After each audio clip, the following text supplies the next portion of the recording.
Jean Love Stories presents The Billionaire's Love. Written by Saka Tachibi. Ma, ano ba? Sinabi ko naman sa inyo eh. Huwag na kayo masyadong magkikikilos at mabibinat kayo. Kagagaling nyo lang sa trangkaso, ma. Magpahinga muna kayo. Mapapansin sa boses ni Sarah ang pagod at pag-aalala. Nagilty naman ang ina ng tuluyan na itong makaupo sa kama. Anak, pasensya na. Imbis na tulungan kita ay naging pabigat pa ako sa'yo. Gusto lang naman sana kitang tulungan para pagdating mo, may makakain ka na. Sambit ng ina gamit ang mahina at nanginginig na boses. Kaunti na lang ang maiiyak na ang ina. Napahawak naman sa kanyang noo si Sarah na animoy nagtitimpi sa sarili. Ma, pwede ba? Diyan na nga lang muna kayo. Ako na po ang magluluto.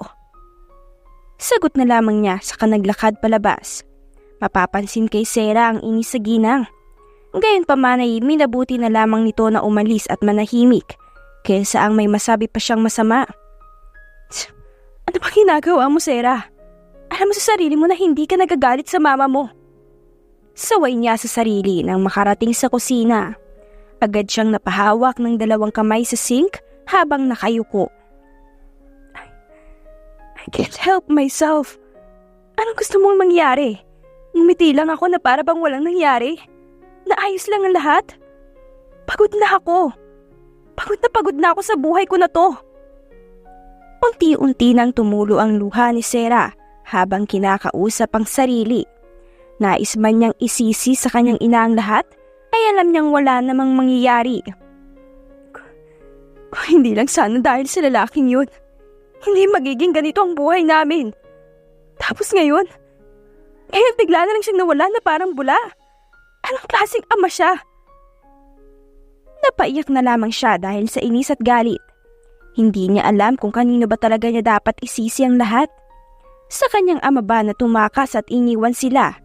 O sa mama niya na sa halip na maging katulong niya ay naging pabigat pa sa kanya? O sa sarili niya dahil alam niyang mali ang iniisip niya? Alam kong mali ang iniisip ko. Hindi pabigat si mama. Katulad ko ay nasasaktan din siya. Pero masisisi niya ba ako kapag sinabi kong pagod na ako? Pagod na ako sa palipat-lipat na trabaho. Sa araw-araw na paglalakad sa kalsada para lang makabenta. Sa isip-isip niya sa katuluyang napaupo sa sahig. Mabuti na lamang at hindi lumabas ng kanyang kwarto ang ina at naiwan siyang mag-isa sa kwarto. Pagkakataon na rin niya ito para ilabas ang lahat ng inis at galit niya sa katawan. Hinayaan niya lamang sarili na maiyak. Alam niyang pagod lang ang katawan niya at ito lang ang paraan para kahit papaano ay mabawasan ang pagod. Hapon na nang matapos na rin sa pagluluto si Sarah kaya nagtungo na siya sa kwarto ng ina at dinalhan ito ng pagkain. Anak, ayos ka lang ba?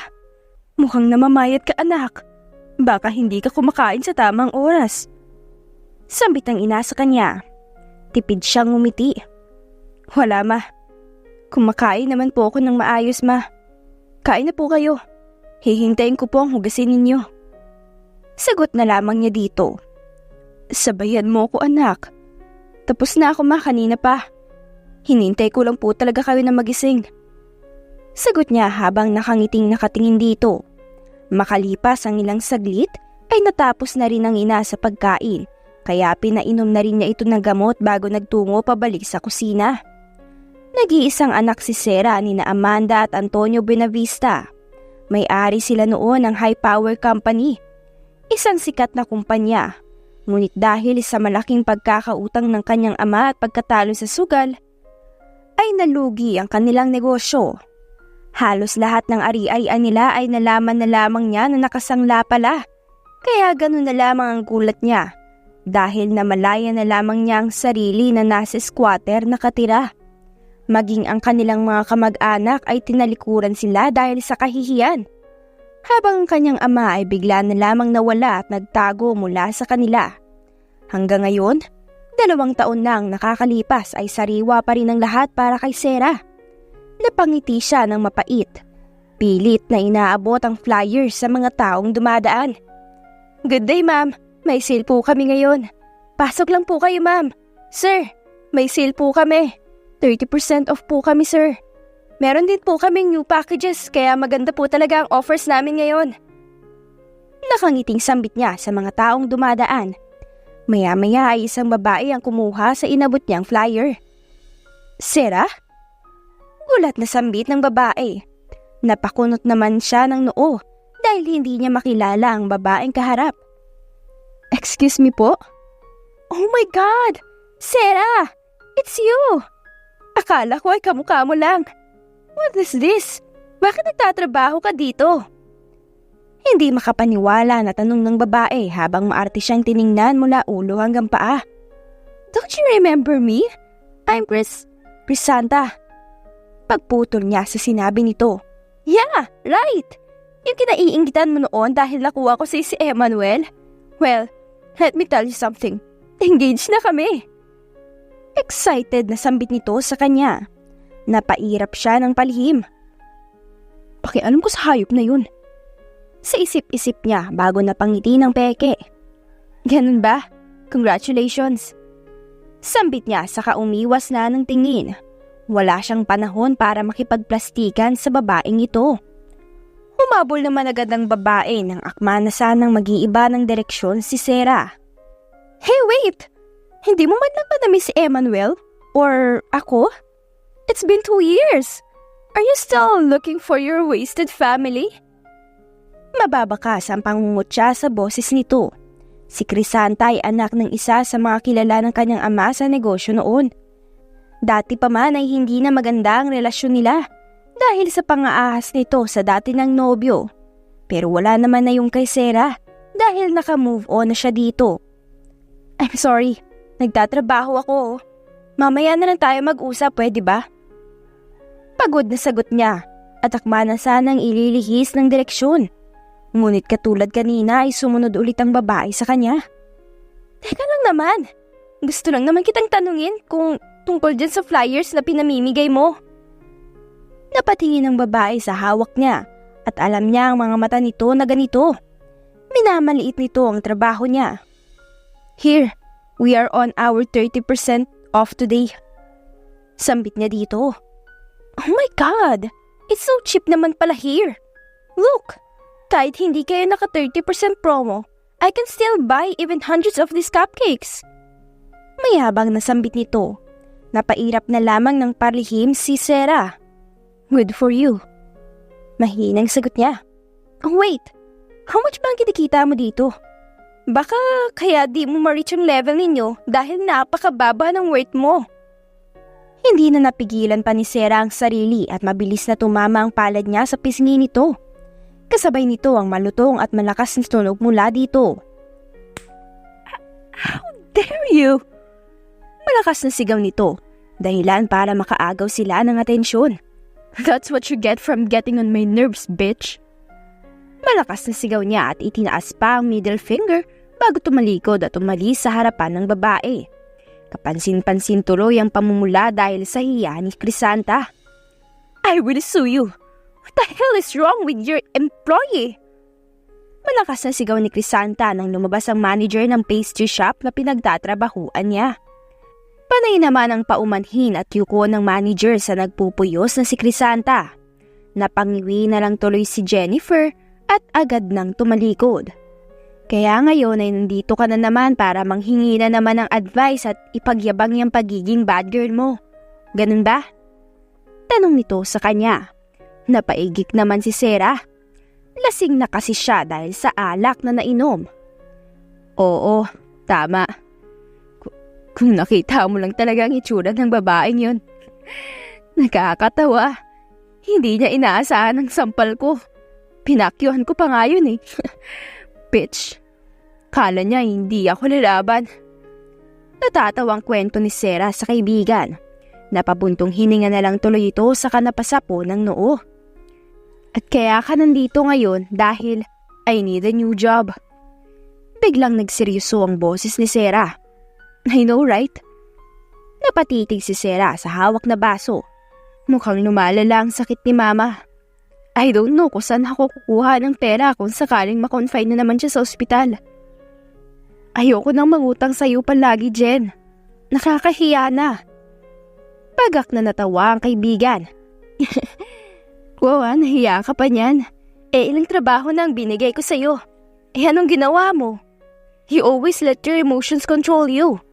Yung una, minura mo ng napakalutong yung manager. Tapos yung pangalawa naman, nakipagsabunutan ka sa may-ari ng shop. Tapos ngayon ay may sinampal ka naman na potential customer sa pastry shop. Abay, kahit anong trabaho mo kung ganyan ka, hindi ka talaga tatagal. Pangaral nito. Napatungo na lamang siya. She can't deny na ginawa niya nga ang lahat ng yun. I know, but I promise you, hindi na mauulit. Bigyan mo ko ng trabaho na hindi ko kailangan makisalamuha sa tao. Naiinis ako dahil may mga nakikilala ako na tao. Sagot niya dito. Napailing na lamang si Jennifer. At nagdemand pa talaga. Ay, Diyos ko sa'yo, Sarah. Sa isip-isip niya, saka ininom ang hawak na beer. Kilala niya si Sarah at pinagdaanan nito. Ngunit sa kabila nito ay never niya itong hinusgahan o ano paman. Sa halip ay palagi siyang nakasuporta dito at tinutulungan sa mga bagay-bagay. O siya, tatanong ko sa friend ko dahil kailangan nata nila ng cleaner sa hotel nila. Pero 5-star hotel yun, Bebs. Kaya kailangan ng training doon. Paalala nito sa kanya. Kahit ano pa yan, gagawin ko. Buisit na buhay to. Lahat papatulan ko para lang maging maayos si Mama. Lasing na dagdag nito saka napatungo sa mesa. Napatingin pa si Jenny dito at mukhang nakatulog na ito sa ibabaw ng mesa. Ay nako, kahit kailan ka talaga. Napailing na sambit niya saka napangiti sa kaibigan. Makalipas ang ilang araw ay nakapasok na nga si Sarah sa trabaho na inaalok nito. Wala rin naman siyang choice kundi ang pumasok sa mga training at 1 linggo lamang ay naging regular na rin siya. Oh, ito ang panlinis mo, Sarah. Doon ka sa 10th floor maglilinis. Unahin mo yung hallway at kapag nagtawag ng room service yung mga guest, saka ka lang papasok sa unit nila. Maliwanag ba? Tanong sa kanila ng kanilang manager. Yes, Ma'am Helen. Maliwanag po. Simpleng sagot niya. Oh, mabuti naman. O sige na. At baka may bagong guest na dumating. Sambit nito sa kanila at saka nagpulasan ang mga cleaners na kasama ni Sarah. Naglakad na lamang sila dahil maraming tao sa elevator. Habang naglalakad ay napatabi kay Sarah ang isang babae. Uy, ikaw si Sarah, di ba? Ang ganda mo naman. Sigurado ka bang cleaner ang pinasok mo dito? Nakangiti at hindi makapaniwala na tanong ng isang babae sa kanya. Napalingon naman si Sarah dito at bumungad sa babae ang matapang na ekspresyon ng mukha ni Sarah.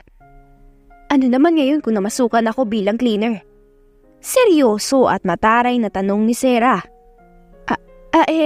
Nagtatanong lang naman ako eh. Naiilang na sambit nito. Napayuko si Sarah. Oo, wala naman akong ibang mapapasukan na trabaho kaya ayos na sa akin to. Maganda rin naman ang patakaran at pasahod dito. Sagot niya na ngayon ay mas malumanay na ang boses. Napangiti naman ulit tuloy ito saka inilahad ang kamay. Parehas pala tayo. Siya nga pala, ako si Tinay. Maligaya at nakangiting pakilala nito sa kanya. Napatingin muna si Sarah sa kamay nito bago ito tinanggap. Sarah, pakilala niya sa sarili. Napangiti ang babae. Nice to meet you, Ate Sarah. Sana ay mas makilala pa kita. Nakangiting sambit nito sa kanya saka nauna nang naglakad. Hindi maiwasang magtaka ni Sarah, ngunit kahit papaano ay nagpasalamat siya dahil may kakilala na siya dito na kasamahan. Pagdating niya sa kanyang floor, ay nagpaalam na rin siya kay Tinay na nagumpisa ng maglinis. Napatingin siya sa lawak ng hallway na kanyang lilinisin. Napabuntong hininga siya. Okay, now, I just need to clean this mess. I can do it. Kaya mo to, Sarah. Sambit niya sa sarili at nag-umpisa na rin sa trabaho. Oh, kamusta ang first day mo? Tanong ni Ken sa kanya. Isa sa mga katrabaho na cleaner sa condotel na yun. Ipinaikot niya ang kanyang braso habang ini-stretch ito. Ayun, ayos lang naman. Medyo mahirap lang dahil yung kasama ko sa paglilinis ay mabagal sa paggalaw. Simpleng sagot niya dito. Hoy Ate Sera, grabe ka naman po sa akin.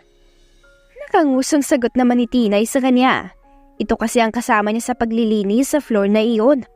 Hindi naman niya kakayanin yun na mag-isa, no? Kaya ganun na lang din ang pagod nila nang matapos sa shift. Huwag kang mag-alala, ako nang bahala sa iba. Pahinga ka na, Sera. Nakangiting sambit ni Ken sa kanya. Ito kasi ang kapalitan niya sa kanilang shift. Kaya naman napangiti na lamang siya at inamot dito ang isang map. Salamat. Sambit niya dito. Ate Sera! Ate Sera! Malakas na tawag sa kanya ni Tinay nang makalabas na siya ng building. Nagtataka siyang napalingon dito at nakita ang dalagita na tumatakbo sa kanya papalapit. Oh, bakit? May problema ba? Tanong niya dito. Ate! Kanina pa kita tinatawag eh. Teka, hihingal ako. Hinabol muna nito ang kanyang hininga bago ito tumayo sa kanyang harapan. Sabay na tayo, ate. Sasakay ka ba papuntang Quiapo? Napataas ng kilay si Sera. Wala akong panlibre na pamasahe. Paalala na dito. Natawa tuloy si Tinay. Si ate talaga. Siyempre hindi naman po. Natatawa itong sumunod sa kanya. Alam mo ate, parang ang seryoso niyo po sa buhay. Parang di kayo mabiro eh. Ganyan po ba talaga kayo? Wala sa sarili na tanong ni Tinay sa kanya habang naghihintay sila ng jeep. Napataas ang kilay niya. Bakit? Hindi ka ba seryoso sa buhay mo? Inosenteng tanong nito. Sandaling napapitlag si Tinay, ngunit napabuntong hininga rin. Hans, ate, alam ko na kailangan natin maging seryoso sa buhay. Pero wag naman po masyado. Parang di nyo na po kasi nagagawang tumawa eh. Biro pa nito sa kanya, ngunit hindi nagawang ngumiti o tumawa ni Sera. Sinong magagawang tumawa kung ganitong klaseng buhay ang meron ka? Mahinang sambit nito na mas nauna nang naglakad. Natigilan naman si Tinay. Pakiramdam niya ay natamaan si Sera sa sinabi niya. Patay, mukhang masyado akong naging insensitive sa kanya. Sa isip-isip ni Tinay at agad na humabol kay Sera. Ate, sorry, hindi ko po sinasadya. Mukhang napasobra po ata ako. Mahinang paumanhin nito. Nanatili naman ang blankong ekspresyon sa mukha ni Sera. Ayos lang, sumakay ka na at papaalis na ang jeep. Sambit nito sa kanya, dahilan kaya kaagad nang napaakyat ng jeep si Tinay. Sa loob-loob naman ni Sera ay hindi niya magawang mainis sa sarili. Kahit isang araw pa lang niyang kasama si Tinay ay alam niyang agad nang naging masayahin itong dalaga. Kaya hindi niya maiwasang mag-guilty dahil sinira niya ang mood nito. Alam ko naman na nagbibiro lang siya. Pero hindi ko na malaya na iyon na lang ang biglang lumabas sa bibig ko. Sa isip-isip niya, hindi naman nagtagal ay bumaba na rin si Tinay. Kaya naman siya na lamang natira. Habang naglalakad sa kalsada, ay napansin niya ang masasamang tingin ng mga kapitbahay nila dito sa squatter. Siya ba yun? Oo, siya nga yun. Bakit nandito yan kung anak pala yan ng mayaman? Ay, hindi mo ba alam ang chismis? Ay bakit? Anong mayroon? Yung tatay niyan, iwinaldas yung pera lahat ng nanay niya. Yung mother side naman kasi talaga yung mayaman eh. Tapos nung kinasal, ayun, nagkandalit-chilit na. Sambit ng isang ginang. Ay ganun? Grabe pala. Nasa na yung tatay? Yung nanay na lang nakikita ako minsan eh. Oo, yung nanay may sakit. Kaya nga ganyan na lang pagtatrabaho ng batang yan eh. Tapos yung tatay, ayun, tago. Bigla na lang silang iniwan. Kaya ayun, dito sila pinulot. Sambit naman ng isa. Nais tumulo ng luha ni Sera dahil rinig na rinig niya ang usapan ng mga ito. Habang bumibili siya, ngunit nais man niyang magalit ay hindi sa mga ito kundi sa tatay niya. Bumabalik ang galit at hinanakit niya dito dahil alam niyang totoo naman ang mga sinasabi ng mga ito. At alam mo ba, may chismis pa nga eh. Drug dealer daw ang tatay niyan. Ewan ko ba? Basta nasa masamang gawain. Baka nga gangster yun eh. Napakuyom na siya ng kamao matapos sabihin yun. Tiningnan niya ng masama ang dalawang ginang dahilan para magpulasa ng mga ito. Gangster may ass. Saan nila nakuha ang bagay na yun? Maski kami ay walang balita kay Papa. Tapos sila gagawa ng kwento na drug dealer si Papa. Sa isip-isip niya, alam niyang may hinanakit siya dito. Ngunit hindi rin naman niya nais na pagpulutan ito ng maling balita. Nagpatuloy na lamang siya sa paglalakad, saka nagtungo sa kanilang bahay. Good morning, Ate Sera. Masayang bati sa kanya ni Tinay pagkapasok niya pa lamang. Morning. Tamad niyang sagot saka inilapag ang mga gamit. 4:00 pa lamang ng umaga dahil ganito kaaga ang shift niya ngayon. Sakto naman nakakatapos lamang ni Ken. Wala itong suot na pang-itaas dahil naligo ito sa kanilang CR. Good morning, Sera. Nakangiting bati nito. Saglit na natigilan si Sera dahil sa sobrang lapit nito sa kanya. Gayunpaman ay nanatili ang blanko na ekspresyon sa mukha nito. Nakaramdam naman si Ken ng kanyang pagkailang kaya siya na lamang umiwas sa babae. Sorry. Kaka-out niyo lang. Pagbabago ng topic na tanong ni Sera, saka nagtungo sa kanyang mga gamit. Actually, overtime ako ngayon. May nasira kasing banyo dun sa 8th floor. Hihintayin ko lang yung tubero at baka kailangan niya ng tulong ko. Sagot ng lalaki habang napapakamot sa ulo. Malakas naman siyang hinampas ni Tinay sa likod. Grabe, galing mo talaga Kuya Ken. All around. Proud at tuwang-tuwa na sambit ni Tinay. Si Sera naman ay nagpatuloy na lamang sa pag-aayos bago siya nagtungo sa kanilang floor para mag-umpisa na rin sa paglilinis. Ate Sera! Tawag sa kanya ni Tinay nang masundan siya nito. Nailipat pala ako ng floor ngayon. Doon muna ako ngayon tapos mamayang hapon tutulong na lang ako sa iyo. Paalam nito sa kanya. Hindi na niya nagawa pang makasagot dahil umalis na ito.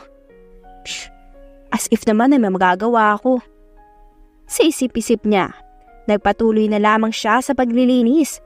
Panay ang hagod niya ng map sa sahig para malinis ito. Ilang saglit lamang ay nasa harap na siya ng pintuan at naglilinis nang biglang bumukas ang isang pinto. Iniluwa nito ang isang lalaki na todo ang porma. Nagkatinginan pa silang dalawa bago napayuko si Sera. Good morning po sir. Nagdadalawang isip na bati niya dito habang nakayuko. Ang lalaki naman ay nagtataka bago isinara ang pinto. Are you a cleaner? Tanong ng lalaki sa kanya. Yes sir. Bahagyang namangha ang lalaki dahil nakakaintindi ito ng Ingles. Nice. So you can understand me. Napangiti na lamang ito saka nagpatuloy na lamang sa paglalakad si Sera nang mapatingin ito sa likuran nito. Sa hindi malamang dahilan ay namiss niya ang buhay nila noon. Anong tingin niyo sa akin? Hindi nakakaintindi ng Ingles? Tanong ni Sera sa sarili saka napataas ang gilid ng labi. Napailing na lamang siya saka ipinagpatuloy ang paglilinis. Mula 5:00 ng umaga hanggang 10:00 ng umaga ang shift niya bago ang kanilang lunch at pagkatapos nito ay 2:00 naman hanggang 5:00. Nang matapos na siya sa trabaho ay agad na siyang lumabas at napadaan sa parking lot. Dapat talaga ay sumabay na ako sa kanila sa paglabas eh. Napamali tuloy ako ng daan. Sa isip-isip niya saka hinanap ang nabasa ng parking lot. Ngunit habang naglalakad ay napadaan siya sa isang pusa na pagala-gala sa parking lot. Hello, Mingming! Ano pinagawa mo dito? Bakit ka nandito, ha? Tanong ni Sera dito saka bahagyang umupo para mabuhat ang pusa. Meow! Hinawakan niya ang ulo ito at maliit na napangiti. Anong ginagawa mo dito, ha? Nagugutom ka? Wait, may pagkain ako dito. Gusto mo? Tanong niya dito. Para bang naiintindihan ito ng pusa at excited na tiningnan ng kamay niya. Tumukot siya sa loob ng bag niya. Natawa tuloy ng bahagya si Sera. Wait, hero, may tinapay ako. Sambit niya dito saka inilapag ang pagkain sa sahig. Agad naman itong kumain habang masayang pinagmamasdan nito ni Sarah. Sa kabilang banda naman ay kakauwi lamang ni Zack galing sa kanilang kumpanya. "Yes, Dad, I know. Don't worry too much. I can handle this." Pag-a-assure niya sa ama saka ipinarada ang sasakyan sa parking lot. Napasandal siya sa kanyang upuan saka napatingala. Buong maghapon siyang nasa kanilang kumpanya dahil sa dami ng problema nito. May mga bago pa silang proyekto na kailangan niya pang asikasuhin at aprubahan. "Fuck, I need a smoke." Sa isip-isip niya, saka agad na tinanggal ang seatbelt. Palabas na sana siya nang biglang mahagip ng kanyang mata ang isang babae na nakaupo sa di kalayuan. Kaharap nito ang isang pusa na gala habang pinapakain ito. "Wait, is that her?" Kunot noong tanong niya. Pinakatitigan niya ang itsura ng babae at nakita itong ngumiti. Otomatiko na lang ding umarko ang kanyang labi. Napasandal siya sa kanyang manibela at masayang tinitigan ang mukha nito. "Parang kanina, walang emosyon na makikita sa mukha mo. Pero ngayon, para kang inosenteng anghel na pinagmamasdan ng kanyang alaga." Natawa ito ng bahagya nang manggigil ang dalaga sa pusa nang yakapin nito. "How cute." Sa isip-isip niya. Kinabukasan ay maaga ulit pumasok si Sarah sa trabaho niya. Katulad ng nakasanayan ay doon pa rin siya sa kaparehong floor naglilinis. Maya-maya ay napansin niya ang upos ng sigarilyo sa dulong bahagi ng hallway. Napakunot ang noon niya saka lumapit doon. Sino naman ang maninigarilyo dito? Sa isip-isip niya. Nasa bandang terrace kasi ito at medyo masikip sa lugar na iyon. Agad siyang pumasok dito at nilinis ang dumi. Napatingin siya sa katapat na terrace ng guest sa building na ito. Dahil pakiramdam niya ay may nakatingin sa kanya. Napakunot noo siya. Weird. Sa isip-isip niya, napailing na lamang siya at patuloy na lamang sa paglilinis. "Ate Sarah, anong ginagawa mo dyan? Wala namang masyadong kalat dyan ah." Sambit ni Tinay sa kanya nang maabutan siya nito. "Ha? May upos ng sigarilyo dito eh." "Hala, talaga? Baka dahil sa mga bagong tenants yan. Wala naman naninigarilyo dito sa terrace na to eh." Sagot nito. Napailing na lamang si Sarah. "Baka nga." Sagot niya. Ngunit hindi lamang yon unang beses dahil maski kinabukasan ay may nakita ulit siya doon. "Ha? Sino ba naglalagay ng upos ng sigarilyo dito?" Panas na sambit niya sa sarili at agad na nagmask para linisan ito. Maski sa mga sumunod na araw ay ganito at ganito pa rin ang palagi niyang nadadatnan doon. "Sarah, out niyo na daw ng mas... Anong problema?" Putol na tanong sa kanya ni Ken nang mapansin ang pagkabana sa mukha nito. Dahil ata dun sa tenants na palaging naglalagay ng upos na sigarilyo. Naiinis siya kasi siya ang palaging naglilinis. Si Tinay na ang sumagot sa kanya nang makalapit ito sa kanya. "Ha? Sino naman? Bawal yun ah. Sa terrace sa labas ng unit ng tenants?" Pagsisiguro ni Ken. "Oo, dun sa terrace. Ewan ko ba? Pwede naman sa basurahan pero dun pa talaga." Sambit ni Tinay. "Kailangan tong malaman ng management." Buo ang loob na sabi ni Ken sa kanila. Kahit na trabaho nila ang maglinis sa kondo na ito ay hindi pa rin tama na intensyonal na magkakalat ang mga tenants sa labas ng unit nila. Lalo pa sa terrace kung saan maraming tao ang pumupunta para magpahangin. Isa pa ay upos ito na sigarilyo. Paano na lamang ang kaligtasan na maglilinis nito?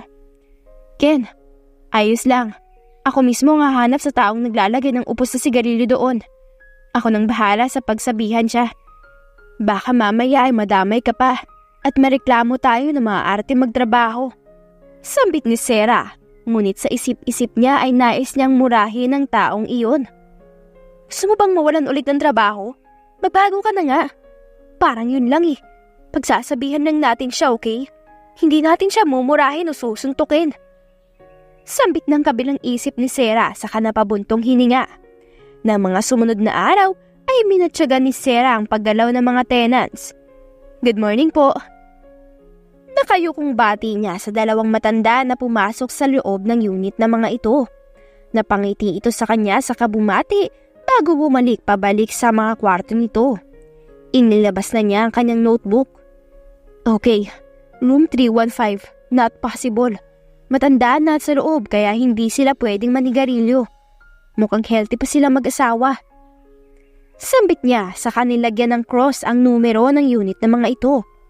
Napatingin siya sa dalawang huling silid na hindi niya pa nakikita ang may-ari. Nitong mga nakarang araw ay inisa-isa niya ang mga unit na ito. Pero hindi naman niya ikinatok ang mga ito.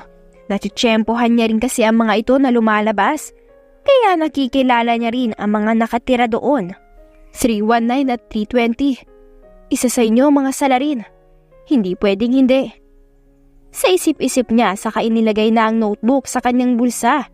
Nagtungo na siya sa terrace at katulad ng inaasahan ay naroon na naman ang upos na sigarilyo. Diyos ko, sino ba kasi ang may gawa nito? Baka asmahin na ako nito eh. Sa isip-isip niya saka nilinis ito. Habang naglilinis ay nahagip ng mata niya ang isang lalaki na nakatingin sa kanya.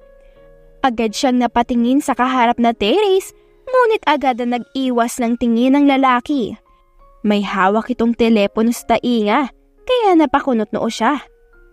Pero nakatingin siya sa akin eh. Kanina? Sa isip-isip niya nang agad na pumasok sa loob ang lalaki nang hindi siya dinadapuan ng tingin. Napailing na lang tuloy siya. Baliw, assuming ka talaga, Sarah. Tigilan mo na nga yan. Sa isip-isip niya saka ipinagpatuloy na lamang ang ginagawa. Sa kabilang banda naman ay halos pigil hininga na pumasok si Zack sa loob ng kanyang unit galing sa kanyang terrace. Agad siyang napahawak sa mesa at malalim na napahinga. Shit, that was close. Sa isip-isip niya, hawak niya pa rin ang telepono habang pinapakalma ang sarili. Hey bro! Hey! Why aren't you answering me? Inis na sagot sa kanya ng kaibigan mula sa kabilang linya. Inilapit na sa kanyang tainga ang telepono na hawak saka naupo sa sofa.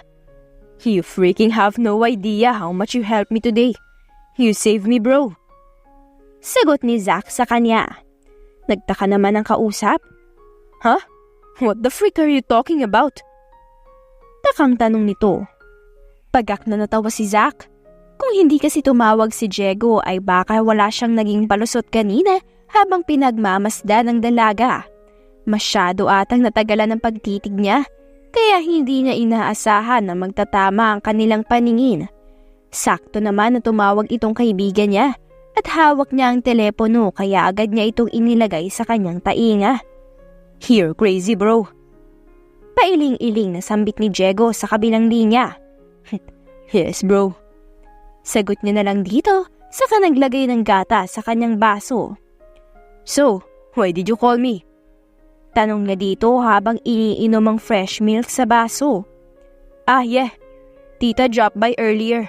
Pauwi na pala siya dyan within 3 days. I thought na mag-outing pa tayo sa Friday. Tanong nito sa kanya. Sandaling natigilan si Zack. Yeah, I thought na she will return after the end of the month. Tanong niya dito. Ewan ko nga eh. Kung alam ko lang di sana nilipad ko na ang Siargao papunta dyan sa Maynila. Para at least nakapag-banding man lang tayo magpipinsan.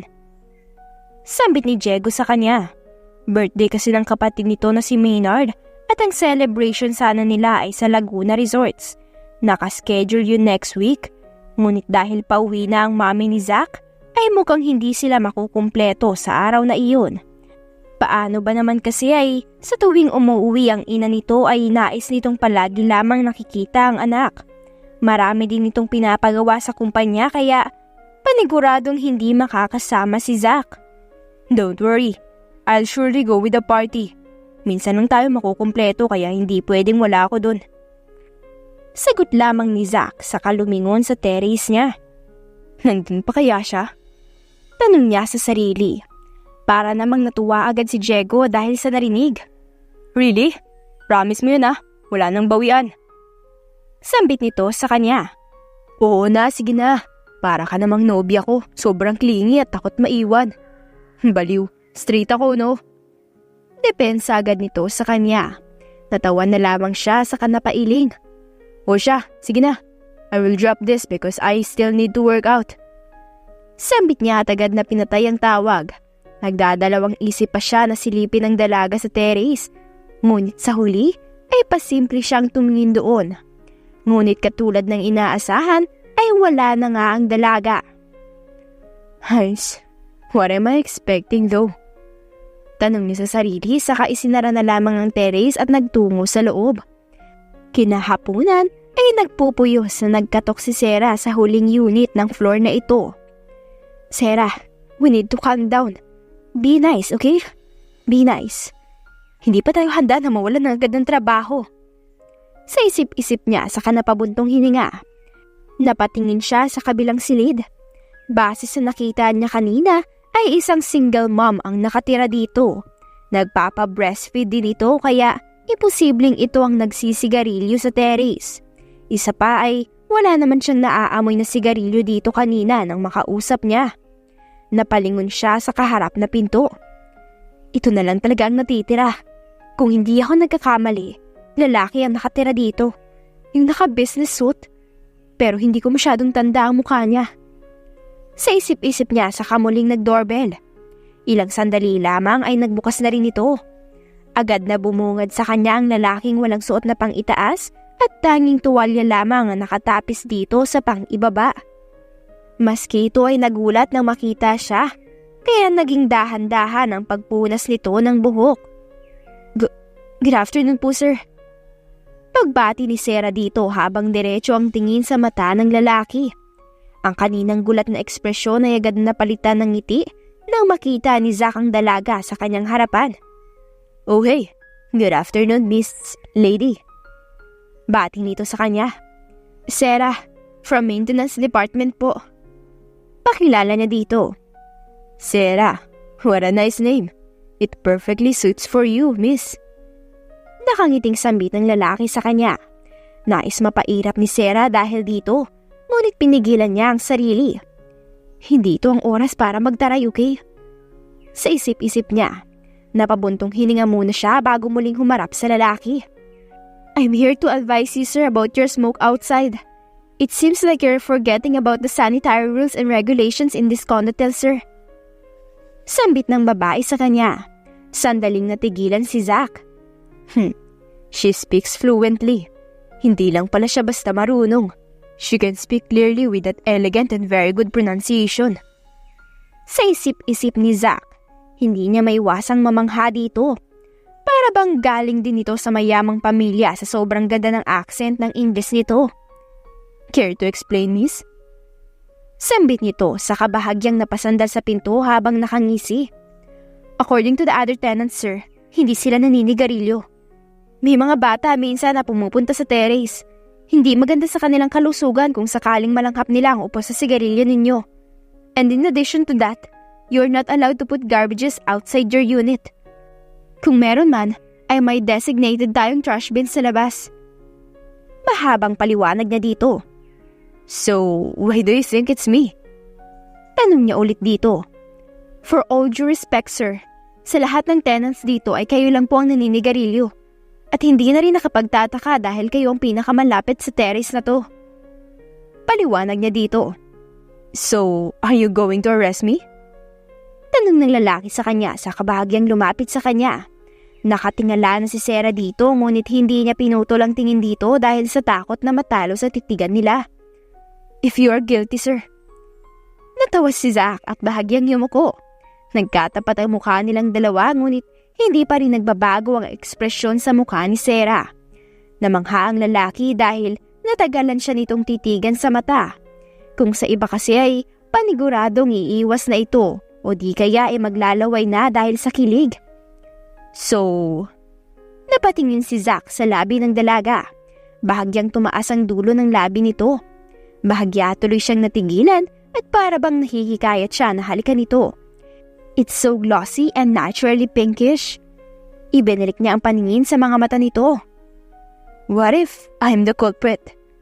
Tanong niya dito habang nakikipagsukatan ng tingin. Hindi naman nagpatalo si Sarah, Bagkus ay tumingin din siya sa labi ng lalaki at bahagyang napangisi. Tila ba'y na-conscious si Zack dahil dito at napalunok. If that's the case, I have a letter for you, sir. Make sure to read it. Sambit nito sa kanya at inilagay ang isang sulat patulak sa kanyang tiyan. Para bang may kuryente na naramdaman si Zack nang maramdaman ang kamay nito sa balat niya. Ngunit para bang siya lang ang apektado nito. Hindi na rin siya nakapag-react pa dahil nakita na niya ang babae na patuloy sa paglalakad. Shit, she's so beautiful. Napakamot siya sa ulo dahil dito sa kanang hangiting isinara ang pinto. Makalipas ang ilang araw ay hindi na nga niya nakita pa si Zack at wala na ang upos ng sigarilyo sa labas. Napangiti siya nang makita ito sa kaagad na napadaho ang tingin sa katapat na terrace. Nakita niya doon si Zack na nakangisi habang nakatingin sa kanya. Bahagya pang naningkit ang mata ni Sarah dahil against the sunlight ang lalaki. Kaya bahagyang napapikit si Sarah dahil sa araw. Napangisi naman si Zack. Masyado ka na bang nasisilaw sa kagwapuhan ko? Mayabang na tanong ni Zack dito. Nang makilala siya ni Sarah ay napataas agad ang kilay nito. Excuse me, you're not my type, sir. Simpleng sagot niya dito. Hindi naman kailangang sabihin ng lalaki ang bagay na yon dahil alam na rin ni Sarah ang ipinapahiwatig nito. But I do. Sagot naman ng lalaki. Not my problem, sir. Rebat naman ni Sarah at agad nang umalis sa terrace. Hey, wait! Hindi ito pinansin ni Sarah kaya hinabol siya ng lalaki at lumabas ito ng unit. Nagtagpo sila sa harap ng silid ni Zack. Are you free later? I'll take you on a date. Is that okay? Tila ba'y namuo ang ugat sa ulo ni Sarah dahil sa inis. The nerve. Are you serious, sir? I'm a cleaner here. Hindi po ako bayarang babae. Huh? Who told you so? I'm asking you as a lady. Wala akong pakialam kung ano pang trabaho mo. I can provide and make your life living like my only queen. Diretsong sambit ni Zack.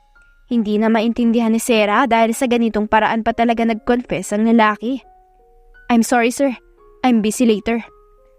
Agad namang inabot nito ang braso niya. Then ihahatid kita. Nakipagsukatan siya ng tingin dito. Sorry. I just want to know more about you. You see, you're such... Napahinto sa pagsasalita si Zack nung tumalikod ang babae. Hey! Mamaya ah! Hihintayin kita sa parking. Pahabol pa ni Zack. Hindi naman ito pinansin ni Sarah. Bahala ka sa buhay mo. Sa isip-isip ng dalaga at hindi na ito pinagtuunan pa ng pansin. Kinahaponan ay talagang hinintay siya nito sa parking. Wala naman siyang nagawa kundi ang sumama. Isa pa ay para makatipid na rin siya ng pamasahe. Are you sure? Kaya naman ipasok itong sasakyan ko if ever. Delikado dito eh. Sambit ng lalaki sa kanya nang makarating sila sa kanto papasok sa squatter. No, okay na ako dito. Salamat, Sir Zack. Mahinang sambit niya. Napangiti naman ang lalaki. You can call me babe na lang. Hindi na nito natapos ang sasabihin ng buong lakas na isinara ni Sarah ang pinto.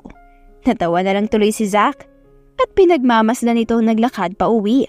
Sa kabilang banda naman nakarating na sa kanilang bahay si Sarah. Ngunit agad na bumungad sa kanyang ina na nakaupo sa upuan sa harapan. Ma, bakit nandito ka pa? Gabi na. Malamig na dito sa labas. Nanginginig na humarap ang kanyang ina sa kanya. Anak, bumalik na siya. Bumalik na ang papa mo. Nanginginig na sambit nito sa kanya dahilan para matinggilan si Sarah.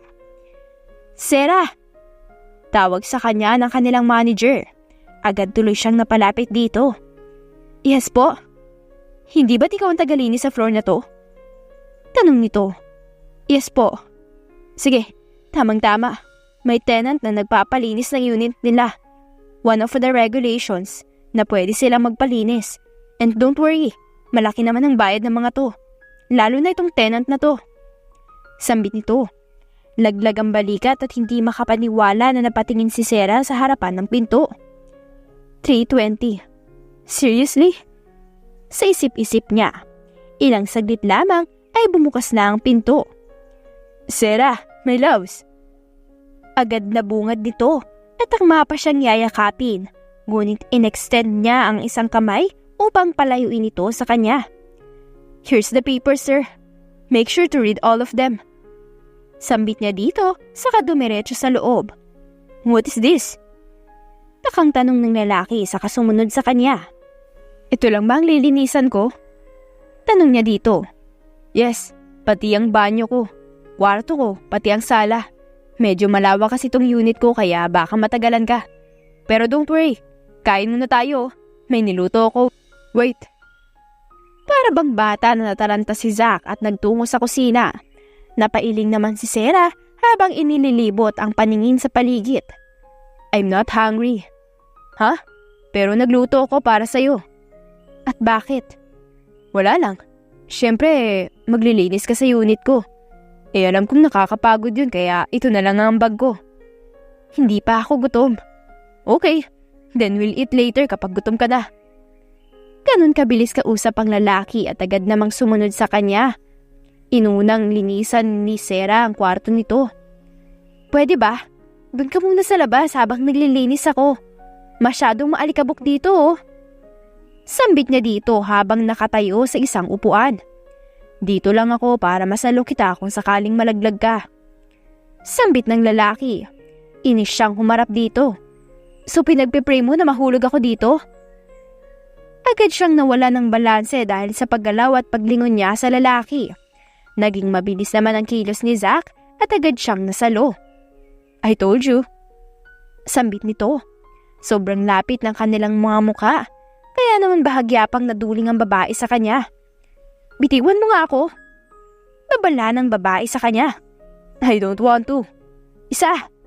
"Mahal kita, Sarah." Inaasahan ni Zack na matitigilan ito. Ngunit napataas lamang ang kilay ng dalaga. "Bibitaw ka o ano?" Saglit pa silang nagsukatan ng mata bago agad na binitawan ni Zack ang babae. Dahil dito ay agad na napagalapak si Sarah sa sahig. "Aray!" Agad na napahawak si Sarah sa kanyang balakang dahil sa lakas ng pagkakabagsak sa sahig. "Are you okay?" Agad na tanong ni Zack sa kanya habang nag-aalala na nakatingin sa kanya. Sinamaan siya nito ng tingin. "Mahal pala." Mahinang sambit ni Sarah. Saka na bad trip na tumayo habang nakahawak pa rin sa balakang. Sorry. Ikaw kasi." Sambit ng lalaki kaya agad na napakamot sa batok. Shh. Sambit na lamang ni Sarah, saka naglakad na pabalik sa ginagawa. Dahil dito ay natahimik na lamang si Zack habang mag-isang pinagkatitigan ng dalaga. "Shit, am I growing crazy? Pakiramdam ko kaya ko siyang titigan ng ganito maghapon." Sa isip-isip niya. "Oh, tapos na ako dito sa kwarto mo. Doon na ako sa sala at mamaya sa banyo naman." Sambit nito sa kanya at saka lumabas. Hindi naman maiwasang manibago ni Sarah dahil ang bait-bait nito kanina pa simula nung malaglag siya. Abay dapat lang no. Maski ngayon ay ramdam ko pa rin ang sakit sa balakang ko. Sambit niya sa isipan. Maya-maya ay natapos na rin siya sa sala, kaya naman inaya siya ng lalaki sa pagkain. Hindi naman na siya tumanggi pa dahil nagugutom na rin siya. "Oh, tapos na ah.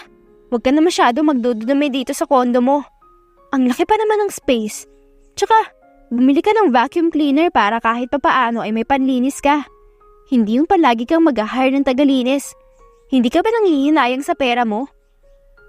Sambit ng babae habang abala sa pag-aayos ng gamit. Napatingin siya sa lalaki. "Kapag ba kailangan ko ng tagalinis, pupunta ka pa rin dito?" Tanong ng lalaki. "Oo, basta may bayad syempre." "But what if I need a girlfriend, a wife, and a lifetime partner? Available ka din ba?" Tanong nito sa kanya. Saglit na napatitig si Sarah dito at tinitingnan kung nagbibiro ba ang binata.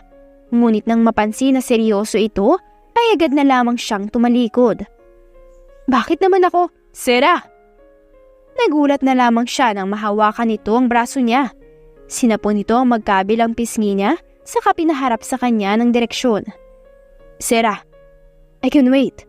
Maybe not now, but I'm serious. Gusto ko manligaw sa'yo." Please, let me.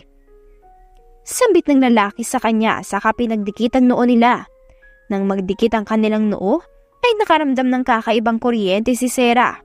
Natigilan siya ngunit pinilit niyang hindi yun iparamdam sa lalaki. Kailangan ko na pong umalis. Sambit niya dito at agad nang bumitaw sa lalaki. Dahan-dahan naman siyang pinakawalan nito saka nagpaalam na din. Makalipas ang ilang araw ay mas naging malapit nga sila sa isa't isa. Masyado din kasing madaldal si Zack at transparent din ito sa nararamdaman nito sa kanya. Huy auntie, sino yung lalaki na yun? Parang tenant yun dito ah. Sambit ng isa sa mga kasamahan niya. Si Zack? Tanong niya habang patuloy sa paglalakad. Oo, siya nga. Bakit ka nakasakay sa kotse niya? Tanong nito sa kanya. Papasok na sila sa loob ng silid kung saan ay naroon din ang iba nilang kasama. Sige na, sabihin mo na sa akin. Bakit kayo magkasama? Pamimilit pa nito. Nanliligaw siya sa akin. Simpleng sagot niya. Ano? Nanliligaw siya sa'yo? Gulat na tanong nito sa kanya dahilan para mapatingin ang iba nilang kasamahan. Ha? Sino yun? May nanliligaw kay Sarah? Urerat pa ng iba. Oo, yung Zack daw. Yung tenant dun sa floor na nililinisan niya.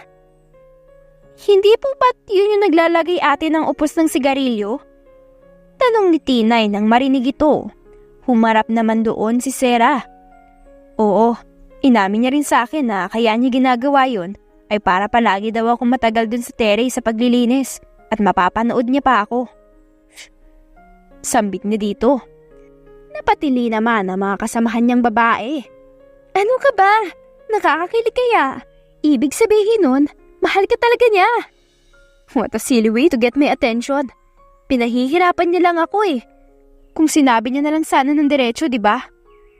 Simpleng sambit ni Sarah dito.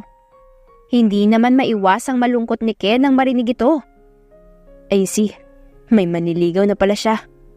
Sa isip-isip niya, bahagya naman siyang tinapik ni Tinay sa braso at pasimpleng bumulong. Ayos lang yan kuya. Sambit nito sa kanya. Napangiti na lamang siya dito, saka agad na ipinagpatuloy ang ginagawa. Ano bang ginagawa natin dito? Tanong ni Sarah kay Zack habang naglalakad sila sa parke. I prepared something for you. Sambit ni Zack na ngayon ay malawak ang ngiti. Halatang excited ito sa kung anumang maaaring reaksyon ng babae mamaya. Napakunot noo ang dalaga. Katulad ng palagi nitong ekspresyon ay natural lang. Nakasuot ito ng simpleng shirt na nakatuck-in sa suot nitong shorts. Nais mang magalit ni Zack dahil naka-expose ang malulusog at makinis na binti nito ay hindi niya magawa dahil paniguradong hindi rin ito makikinig sa kanya. Hinawakan na lamang niya ang kamay ni Sarah at hinayaan naman siya nito. Here, come here. Ayaw niya dito. Araw ngayon ng Sabado at walang trabaho si Sarah. Habang si Zack naman ay kinansila ang lahat ng meetings niya ngayong hapon para lamang makasama ang babae sa panonood nila ng sunset. Nasa parke pa rin sila, ngunit nasa dulong bahagi ng mga ito. May ilog sa ibaba habang ang kaharap nila ay kabundukan mula sa di kalayuan. Here, sit with me. Dagdag pa nito. Nilatagan ni Zack ng panyo ang lupa upang makaupo ang dalaga. Ano bang meron dito at dumayo pa tayo dito sa Laguna? Tanong ni Sarah sa kanya habang nakatingin sa papalubog na araw. Ang ganda, hindi ba? Tanong ni Zack, ngunit walang sagot ang dalaga. Bagkus ay nanatili lamang itong nakatingin sa papalubog na araw. Ever since, dito na ang palagi kong pinupuntahan sa tuwing gusto kong mapag-isa. Pauna ni Zack. Di sana hindi mo na ako sinama, di ba?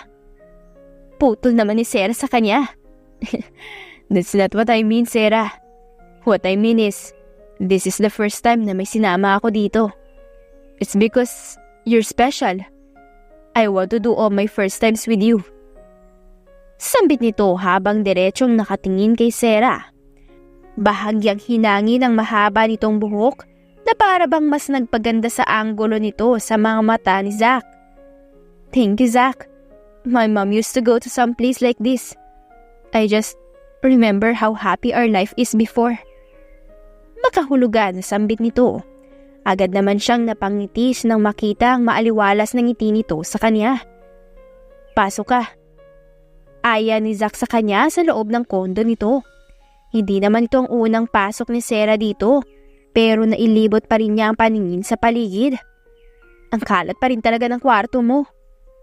Komento niya dito. Napanguso si Zach. Grabe ka naman sa akin. Hindi naman ako nagkakalat dito eh. Sambit nito.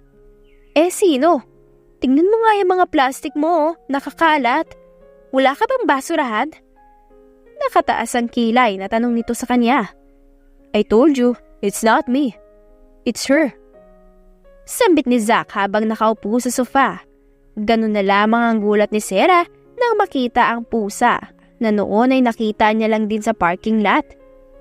Ha? Mingming? Gulat na tanong ng dalaga sa kamasayang niyakap ito. Mingming? Is that a name? Nakakunot na tanong ni Zach habang nakatingin kay Sarah. Ganun na lamang ang tuwa ni Sarah dahil cat lover kasi siya at talagang hinanap niya ito sa parking lot. Pero wala na ito doon. Nandito lang pala. Bakit wala ka na sa parking lot, ha?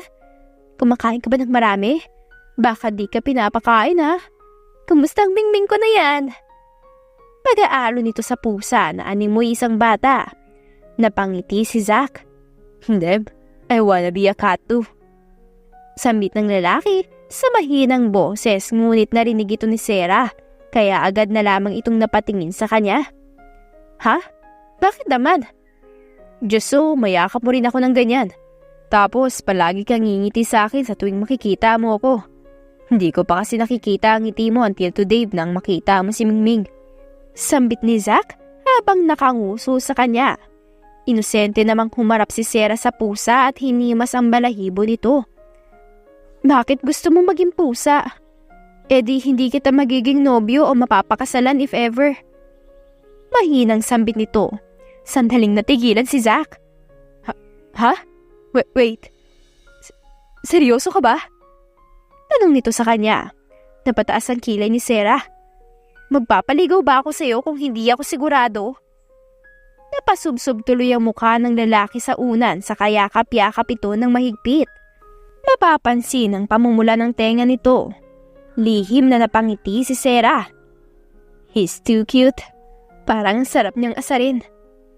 Sa isip-isip ni Sarah kaya tumayo siya at lumapit dito. Nanatiling nakayuko ang lalaki habang pilit na pinapakalma ang sarili. Hanggang sa makarating na sa harapan nito si Sarah na nakayuko sa kanyang harapan. Saktong napatingala din si Zach kaya agad silang nagkatitigan. Natigilan silang dalawa at napalunok si Sarah nang mapatingin siya sa labi nito. Wala namang inaksayang oras si Zach at agad siyang hinigit sa bewang at hinila pahiga sa ibabaw nito. Namalayan na lamang ni Sarah ang sarili na nakikipagpalitan ng halik sa lalaki. Naputol lamang ang kanilang halika nang maghabol ng hininga ang dalawa. I love you, Sarah. Sambit ng lalaki. Napangiti na lamang ang dalaga at muling humalik sa lalaki. Tila ba'y noong mga oras na yon ay nag-uumapaw na ang kasiyahan ni Zach sa puso. Habang si Sarah naman ay kahit medyo naguguluhan sa nararamdaman ay siguradong mahalaga ang lalaki sa kanya at espesyal ito para sa kanya. Makalipas ang ilang araw at linggo ay mas naging malapit ang dalawa sa isa't isa. Hindi naman naging lihim ang panliligaw ni Zach sa kanya dahil ito rin mismo ang nagkikwento sa mga kakilala nito. Kilala na nga si Sarah ng ilang kaibigan ni Zach na siya namang natanggap rin ng mga ito. Ihatid na kita sa inyo. Sa tuwing hinahatid kita ay palagi na lang hanggang dito. Gusto ko rin namang makita ang bahay nyo at makilala na rin si tita. Nakangusong sambit ni Zach sa kanya. Huwag na, sa susunod na lang. Hindi ka nababagay sa lugar na to at Sarah, I won't judge. Wala akong pakialam sa buhay na meron ka dito. Ang importante ay makita at makilala ko ang pamilya mo. Putol ni Zach sa sasabihin niya. Pero, trust me, gusto ko rin magpaalam at humingi ng basbas sa mama mo. You will marry me, right? Napangisi ang lalaki nang sabihin niyon. Napaiwas tuloy ng tingin ng babae. Hindi niya rin naman inaasahan na masabi ang bagay na iyon noong nakaraan. Fine, pero wag ka dito magpapark sa labasan dahil may mga truck na dumadaan dito. Baka mamalayan mo na lang nasa bangin na ang kotse mo. Sambit niya dito. Pinark muna ni Zack ang kotse sa katapat na covered court. Nang matapos ay sabay na silang naglakad. Mag-iingat ka dyan. Medyo madulas dahil dito naglalaba ang mga taga dito. Babala niya kay Zack. Ilang saglit lamang ay nakarating na rin sila. Bumungad kay Zack ang maliit na bahay kubo na may maraming sampayin sa itaas. Maupo ka muna. Tawagin ko lang si Mama. Sambit niya saka pumasok sa kusina. Naiwan naman si Zack at inilibot ang paningid. Nahagip ng kanyang mga mata ang mga sinampay ng dalaga kasama ang undergarments nito. Agad siyang napangiti at lihim na kinilig. Kahit kailan talaga, malikot talaga yung mata mo. Huwag ka nga dyan tumingin. Dukutin ko mata mo eh. Sambot ni Sarah, nakababalik lang. No. Ma, maupo ka muna. Sambit ni Sarah kasabay ang ina na inalalayan niyang paupo. Agad na napatayo si Zack. Magandang hapon po. Magandang hapon, iho. Ay, gwapo mo naman. May nobya ka na ba? Dire-diretsong tanong nito sa kanya. Bahagyang natawa si Zack, saka bahagyang napatingin sa direksyon ni Sarah. Wala pa po sa ngayon eh, pero soon po.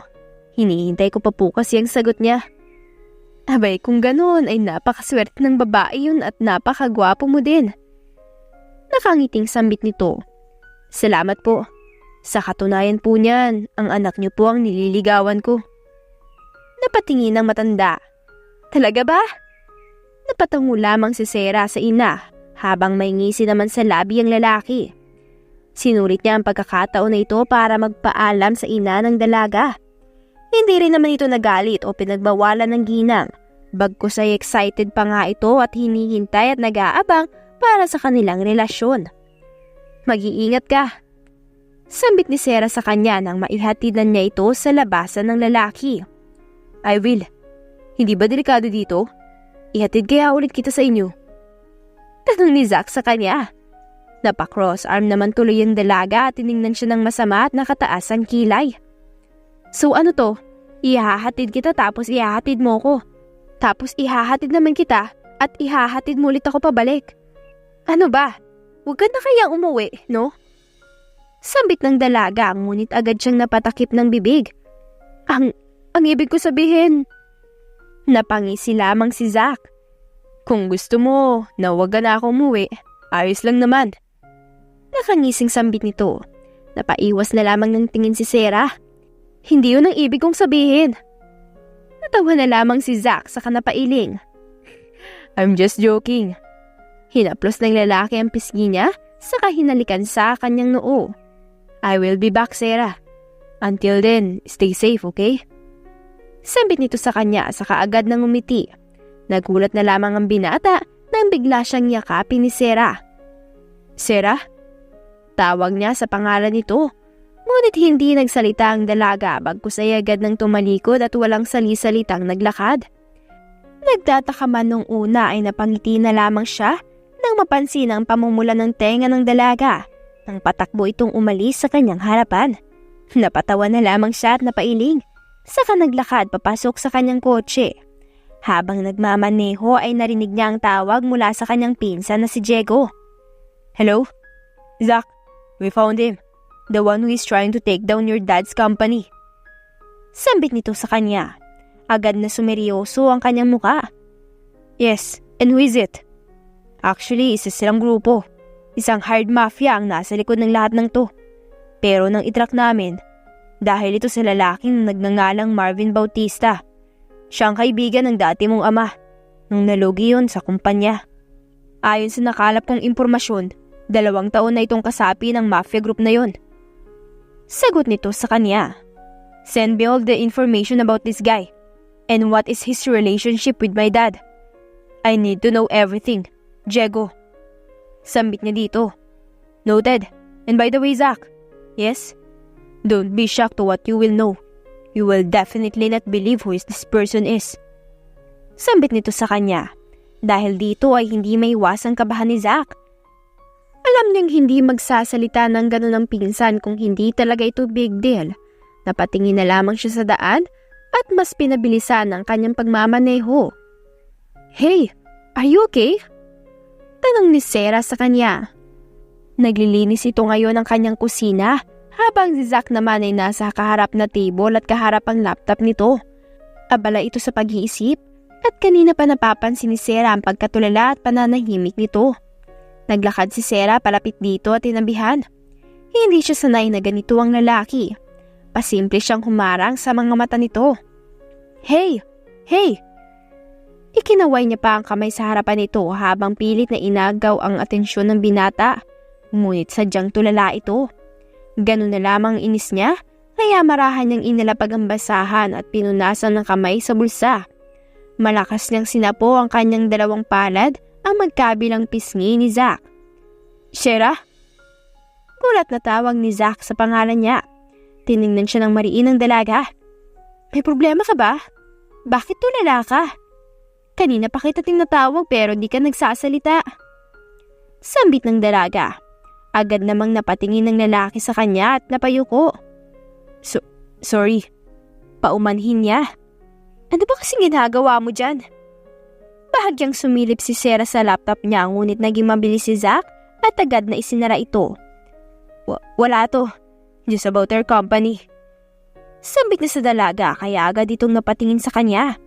Napangiti ang lalaki at saglit na hinila ang bewang niya palapit sa kanya. Napatili pa si Sarah dahil dito. Teka lang, Zack! Sambit ng dalaga ngunit huli na dahil nasa ibabaw na siya nito habang nakahiga sila sa sofa. Do you like me, Sarah? Random na tanong nito. Are you asking me na sagutin na kita? Tanong ng babae sa kanya. No, of course not. Just like what I told you. I can wait for you, Sarah. Gusto ko lang talagang kiligin kapag narinig ko yun sa'yo. Hindi makapaniwala si Sarah na ganito na lang magsalita ang lalaki sa harapan niya. Para bang komportable na itong maging open sa kanya pagdating sa bagay na ito. Then, how about this? Tanong ni Sarah at agad na hinalikan ang labi nito. Naging mapusok ang halik nila at napayakap na lamang si Sarah sa leeg nito habang nakakapit ang isang kamay sa buhok nito. Si Zack naman ay patuloy lang din sa paghalik at para bang ayaw nang matapos ito. Napangiti na lamang si Sarah sa kanya nang matapos itong tumayo at bumalik sa ginagawa. Napangiti din si Zack dito. I will protect you, Sarah. I will do everything para hindi ka madamay sa gulo ng ama mo. Sambit ni Zack sa sarili habang pinagmamasdan ng dalaga. Makalipas ang ilang araw ay nakumpirma na nga ni Zack na ang taong nasa likuran ng planong pagpapabagsak sa kanilang kumpanya ay walang iba kundi ang ama ni Sarah. Matalik na magkaibigan ang kanilang mga ama. Ngunit inakala ni Marvin Buenavista na ang ama ni Zack ang nagpabagsak sa kanyang kumpanya. Dahilan para mapilitang manirahan ng mag-ina dito. At bilang ganti ay sumapi si Mr. Marvin sa grupo ng mga mafia upang maghiganti at mapabagsak din ang pamilya ni Zack. Are you sure, iho? Delikado ang gagawin mo. Sambit ng ama. It's okay, Dad. I know what I'm doing. Sambit niya dito. Seryoso siyang napatingin sa kanyang laptop. Ayon sa kanyang source ay may plano ang mafia group na ito na ambushin sila kasama si Sarah. Napakuyom ang kamao niya. Pati ba naman nagsarili niyang anak, kaya niyang isakripisyo para sa paghihiganti. Hindi makapaniwala na tanong nito sa sarili.